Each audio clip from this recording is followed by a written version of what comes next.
I'm Turk Strongman. We now commence with our narration of Frank Channing Haddock's The Culture of Courage. It's more specifically here. We continue with our narration of its Chapter 5. At the very end of the preceding video in this series, I said that here in this video now, we will begin with the words, "We may now go on to the general consideration of physical tone." It would seem almost unnecessary to suggest the ordinary regimes for health of body. Nevertheless, I shall refer to these regimes because, first, their importance cannot be overestimated, and secondly, because they involve certain laws of laws in relation to health which are seldom worked out in hygienic instruction. What may be called the laws of health would seem to be as follows. Number one, scrupulous cleanliness of the body without and within makes for royal health tone. The law should be given rational, not slavish obedience.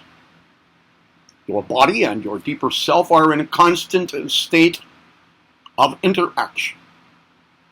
Material uncleanness consented to contaminates that self. Uncleanness of the self also contaminates the body. The white life requires the clean dress of honored flesh. You are invited, therefore, to affirm always and practically, "This robe I wear of unsoiled flesh keeps mind and spirit ever fresh." Number two, sweet, sound, and early sleep gives the universal forces their perfect opportunity for good. During sleep, the universal thought strives to restore, as our conditions permit, harmony of vibrations between its manifests in matter within the body and its manifests in the non-material self. The degree of harmony is made less, in all cases, by centuries wrong living, the effects of which are more or less accumulated by inheritance in every man and woman. Right living, however, promising in the future perfect freedom therefrom on earth, and by the disturbing power of individual wrong living. Now, in order then to secure the best results of sleep, our waking thought should be kept in attune by all practical as well as by all idealizing methods with reality, truth, beauty, and goodness. You are invited for the reasons suggested to live during the day in such a manner that your last fearless thought at night may be, "Let my soul walk softly in me, like a saint in heaven unshod, for to be alone with silence is to be alone with God." Number three, the utility of nourishment issues from conformity to the plan of the universal forces for each individual. For every human body, there is a plan on which it is intended to be evolved and maintained. The individual plan is merely a variation of the general plan of our common human nature. That general plan provides for certain foods and kinds of drink, for the manner in which they are to be taken and digested, and for their utilization in building and sustaining the body. The general plan is varied for different persons in the primary intention of the nature of things. Your food and drink, therefore, should depend upon your own peculiar needs. The science of the matter investigates the kind of nourishment which you in particular require and advises all items furnishing the material elements you demand. But some individual variations in respect to, to questions of taste, usefulness, and harmfulness, digestibility, and adaptation are undoubtedly results of restrained liberty and wrong thought life in the past, either of your ancestors or of yourself. That degree of liberty, therefore, which ought to be yours, has perhaps come to be more or less limited. It is possible for you to secure a desirable enlargement of freedom with regard to food and drink. Of course, you have no liberty in the way of natural poisons and beverages, which dethrone common sense, aside from the limits set by nature. You may acquire the largest measure of personal freedom in the matter if you will determine, therefore, in the exercise of sound reason.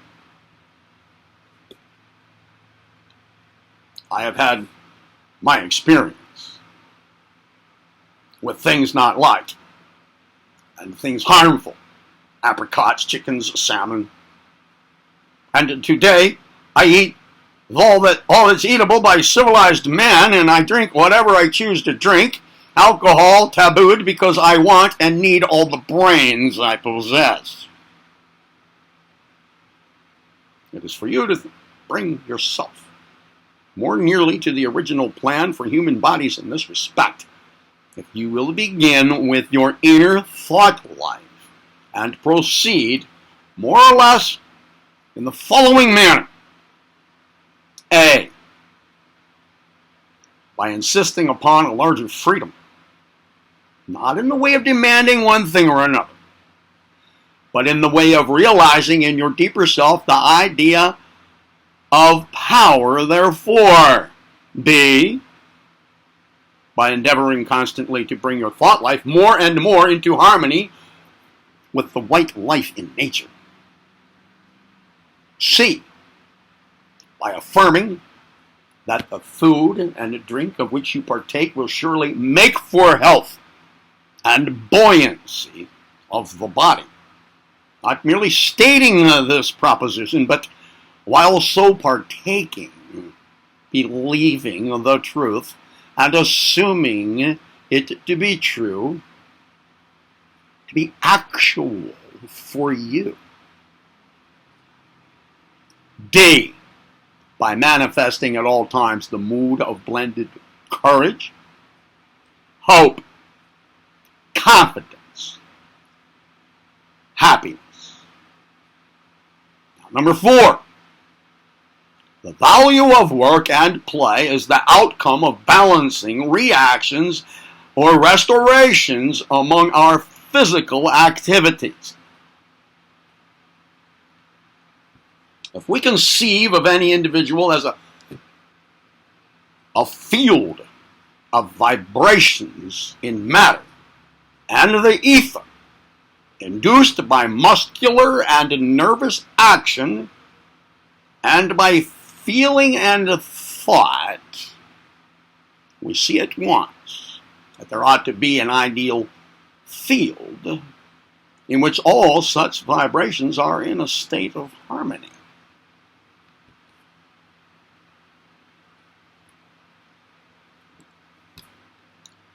The state indicated would be a condition of balance.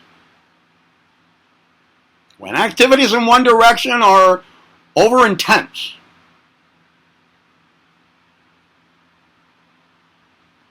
and unduly prolonged, all vibrations tend to a strain in that direction.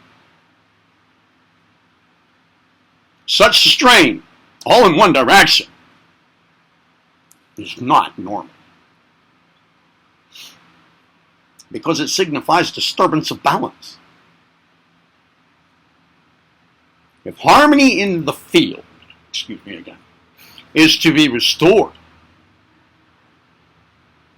the one direction strain must be released so that all right activities may recur and all vibrations proper to that field may again take place.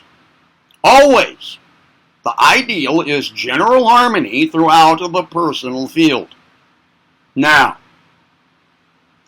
some of the activities of our life are normally those of work, inducing corresponding vibrations in the individual field, and some of them are normally those of recreation, which is a true word, because it means recreation, that is, action or rest inducing corresponding vibrations differing from those of work. Running, so to speak, running in different directions, and so restoring harmony. Work and recreation are, therefore, equally essential to the normal life. We have, however, built up wrong ideas of each of these important functions, so that most of us distinguish work as essentially different in its basic nature from recreation, and more or less an evil, and distinguish recreation as altogether and in itself a good. Both ideas are surely erroneous. I know that too much work and under certain conditions cannot be regarded as a good in itself. Precisely the same is true of recreation. Neither, then, is to be valued or condemned because of the kind of activities involved or vibrations induced, but always and solely with reference to the state of balance or harmony represented in the field of the personal self. The limit of permitted work should be determined by that question alone. Work should always be offset, so to speak, by recreation. The limit of recreation permitted should be determined by the same question. It should always be offset by work.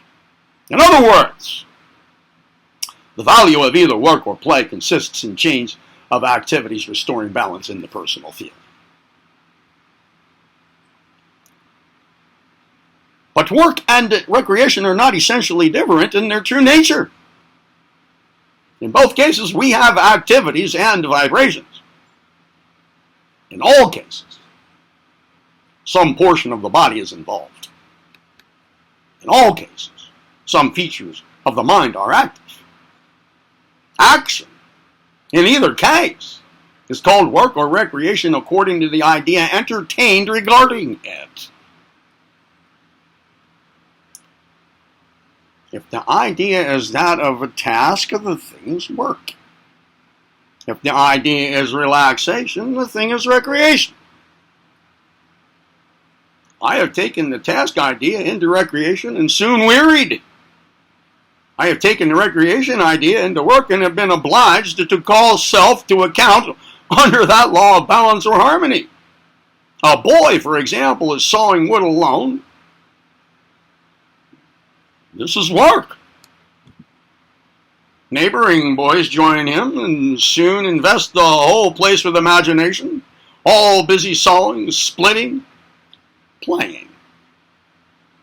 It is the idea, that is, the real thought, which determines the names we give the two general sets of activities. Nature will check work vibrations and restore recreation vibrations for a time until harmony of the field is comparatively restored. If only suggestion used the magic word. You are now invited to maintain in all your work the idea of harmony with the universal forces of nature, and the inspiration of the idea that your work is good and is building yourself to better. You're invited also to maintain in all your recreation the idea of harmony with the universal forces, and the inspiration of the thought that your recreation is good and is building yourself to better. Number 5. Purity in the sex life charges the personal field with the magnetic power of the universal forces. In this respect, the individual should be as a god. The human body is designed for temple presence of the infinite white life. Epicurus regarded it as a husk, but Aristotle defined the soul as the perfect expression of the body, meaning not that the soul was a product of physiological conditions, but that it is the truth of body, the idea, purpose, in which only do the bodily conditions gain their real meaning. To this great Greek, the chief of human virtues was high-mindedness, a crowning self-respect. This attitude of the self toward the house in which it lives recognizes the perfect interaction of self and body, the one being influenced by the other, and so it insists that no injury shall come to the body from the inner sex life, or from the sex life to the inner self, but that both shall be maintained in harmony with the absolute whiteness of eternal being. You are invited, then, to maintain purity under the law of liberty, and to adopt this thought as a permanent law. My personal dignity stoops not to physical degradation. Number 6. The liberty of conscious harmony with the universal forces embraces the intelligent use of the science of medicine. The science of medicine is fairly indicated for our present purpose in the following quotation from Dr. Oliver Wendell Holmes. Quote, "What is the honest truth about the medical art? That by far the largest number of diseases which physicians are called upon to treat will get well at any rate, even in spite of reasonably bad treatment. That of the other fraction, a certain number will certainly die, whatever is done. That there remains a small number of cases where the life of the patient depends on the skill of the physician. That drugs now and then save life, that they often shorten disease and remove symptoms, but that they are second in importance to food, air, temperature, and other hygienic influences. Throw out opium, throw out wine, and the vapors which produce the miracle of anesthesias, and I firmly believe that if the whole materia medica, as now used, could be sunk to the bottom of the sea, it would be all the better for mankind." End of quote.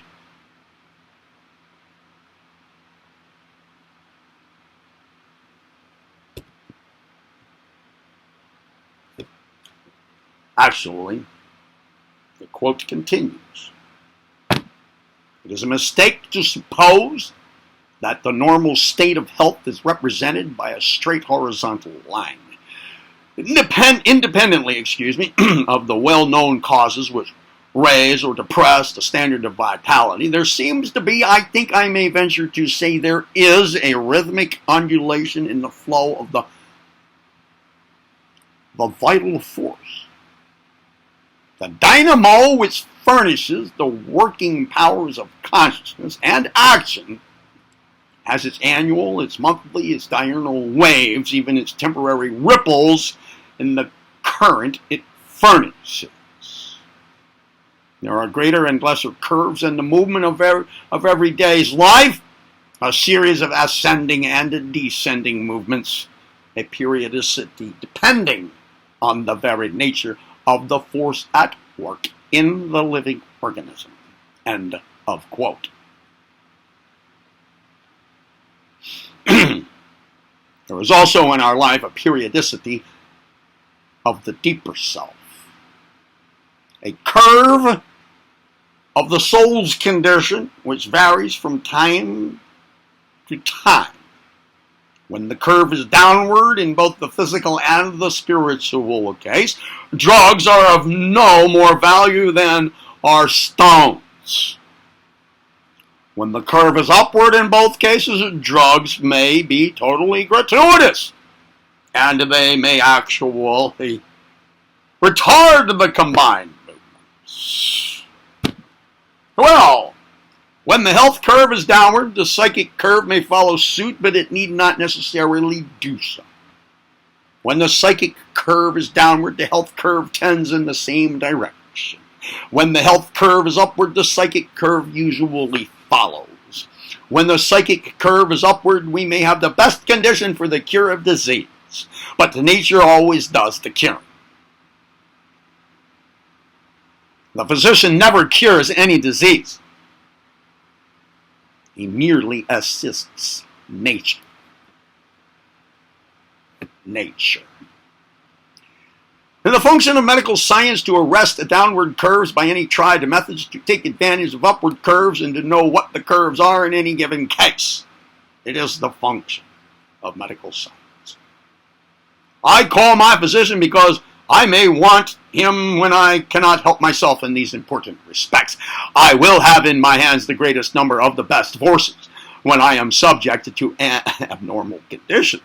I believe this is common sense, and I know it is perfectly permissible to the most exalted faith in the soul of our universe. I'm ready to concede that in a sublime state of ultimate evolution, there is nothing which a drug or a doctor can do except surgery that may not better be accomplished by the power of harmonic white life thought claiming health. But in such a future state, disease will long since have vanished. Nevertheless, we do now certainly know a great law of mental power over the body. I do not concede any limits, except as above indicated, to the operation of that law. If we could get it fully under control, its scope, even as matters are, is immense. The law is real, and it belongs to no particular age or body of people. Because as long as time and as wide as earth, any human being may claim the benefit in total disregard of any philosophy or form of religious belief, provided the white life and the health claim are with him, under the sole limitations imposed by thousands of years of wrong thought life in ancestry and a similar error in past personal decreasing ability to affirm and realize in a way to secure the full benefits of the law.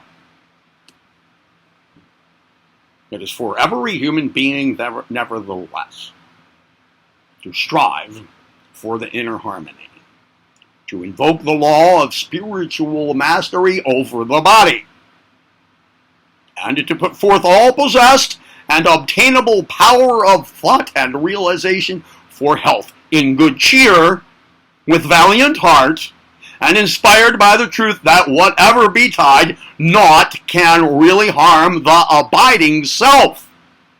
Be not faithless, but believing.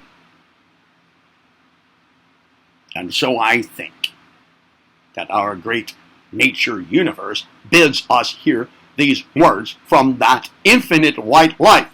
Sons and daughters of the all-good, the power of thought and harmony are surely for you if you realize your highest liberty and its greatest efficiency.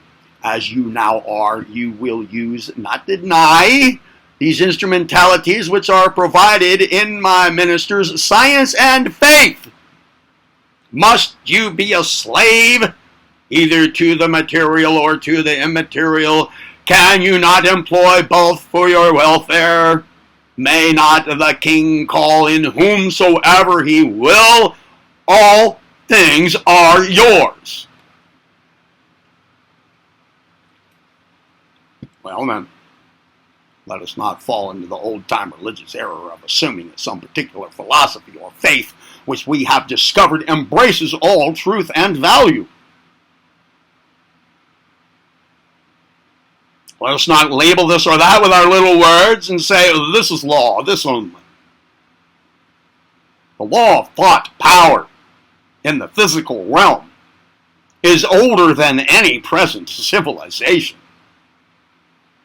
The law of harmony, as the supreme health restorer and health builder, is not a law created by the infinite during the last 25 years. I uncover my heart to every soul who's trying for the best things and believes he has found a true way. But I must not believe that this world has been left in stark ignorance of the most fundamental law of our earth life, that health in its triune wholeness comes of the white life and the realizing claim to await the birth and word of any man or woman in these times. It is a little too late. Therefore, I say to you who may read these pages, stand free. Use every means and all methods, material and spiritual, for the material is but a phase of the spiritual, for health and happiness. Number 7. The secret of thought in relation to health is a claim of the white life consciously put forth for physical well-being. In explanation of this principle, let us try to obtain certain true conceptions concerning the material and the psychic natures of man. All existences come to being through the activity of one and eternal reality. One infinite reality. One infinite and eternal reality. The medium in which all material existences exhibit is the universal ether of science. Vibrations in this medium constituting light, heat, electricity, magnetism, etc. So far as we think, the ether is a manifest, perhaps a primary manifest, of eternal and infinite reality. It is coming to be scientific to hold that matter reduces in its last analysis to electricity and is a complex form of vibrations of the ether within the ether. Matter is not merely pervaded by the ether, it is a state of the ether. Matter then is a manifest of eternal and infinite reality. Of infinite and eternal reality. Life is a phase of the activity of matter. If we think of matter in its grossest form, nearest to us in the process of evolution, life may be regarded as an entity different from that matter. We do somehow feel that matter and life are distinct realities, but if we think of matter as a complex form of etheric vibrations, nothing forbids our saying that life also is a form of vibration of the ether within the ether. With this view in mind, we shall think of matter and life as comparatively simultaneous manifests of the ether. Life, however, appearing only when the state of etheric vibrations resulting in matter has reached a stage in which vibrations resulting in life can be possible. We should then say that life is a product of etheric vibrations emerging from those that have resulted in matter. That is, life is a product of material activities. This view cannot justly be called materialism, though, because life is then also a manifest of infinite and eternal reality. We do not scientifically know any sort of mind that is not exhibited through matter. The human mind always exhibits through a human body. What we call mind is a complex of states of consciousness engaged in various activities. Consciousness involves certain physical activities within us. This has always been true. The first dawn of consciousness in nature involved activities within the organism. If we think of that first faintly conscious existence as a mass of crude matter, then the self and its body will appear to be distinctly separated in reality. But if we think of that body as a manifest of etheric vibrations in which life vibrations also obtained, there is nothing to forbid our saying that consciousness was equally a product of such vibrations. If so, the psychic factor was a form of vibrations of the ether within the ether. And so, when it appeared, had evolved into higher forms, was consciousness. Matter is an evolution. And out of it have evolved life, the psychic factor, consciousness. The consciousness is then, for the reasons above indicated, a manifest of infinite and eternal reality. Consciousness is the condition of personality. When the former first appeared, it was a product. Thenceforth, because personality was a psychic factor in consciousness, it became a creator. That is to say, it was capable of enlargement and enrichment, and so began to unfold its powers, to enrich its own contents by appropriation, and to organize itself in various ways depending upon its nature in each case and the influence of environment. In seeking to realize itself as it must do in the nature of things, and in adjusting to environment, which was a second necessity of its being, it began to direct the activities of matter comprising its own body, to select matter from without needful for its kind of body.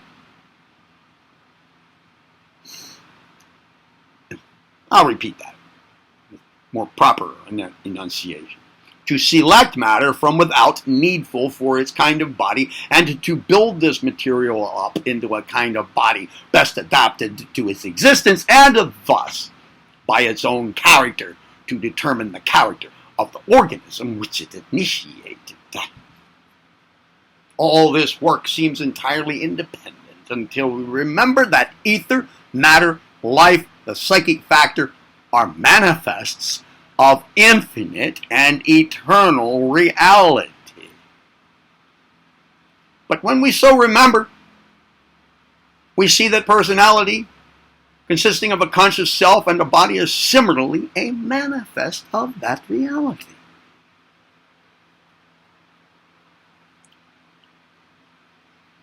This conclusion will appear to identify man and the deity, unless we discriminate a little. Every object in nature is a manifest of infinite and eternal reality, but the latter transcends the former, simply because the object is such a manifest. A thing which is a manifest or expression of something superior cannot be identified with the superior something. I am not the words which I write, although they manifest me and could not exist without me. Every object in nature is precisely what it is, as a manifest of reality. There is scant freedom in the natural world apart from man. Nothing in nature could be other than it is. Man, on the other hand, is a manifest of infinite and eternal reality in the sense that he has a body and must have one, and is a personality and must be one if he is man. But in the man, psychic factor has come to consciousness, and consciousness, as we have seen, always reveals itself in self-direction and self-organization according to its developed power to think of itself as self-conscious existence. Were it unable to think so of itself, it could not be self-directive in the fullest sense. And were it unable to self-direct its own activities, it could not be conscious in the fullest sense of the word.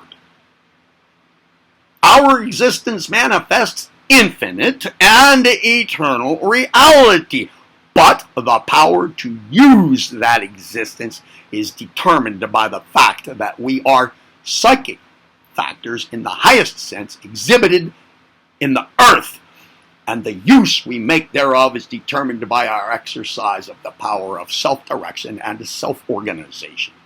We cannot help being human beings, but what kind of human beings we are within the limits of personal endowments depends solely upon ourselves. We may see then that the psychic factor within us builds the bodies we live in, so that our physical character is largely an expression of our personal character. Ages of wrong thought life are behind us. Yet even so, it is within our power to improve physical character very greatly indeed. Now, at this point, I'm going to conclude this video, but it's not the end of chapter 5 yet. In the next video in this series, we will commence with this section of chapter 5, beginning with the words, "Now, the power of personal right thinking and harmony with the white life of infinite and eternal reality may be explained in the following way." I'm Turk Strongman. See you then.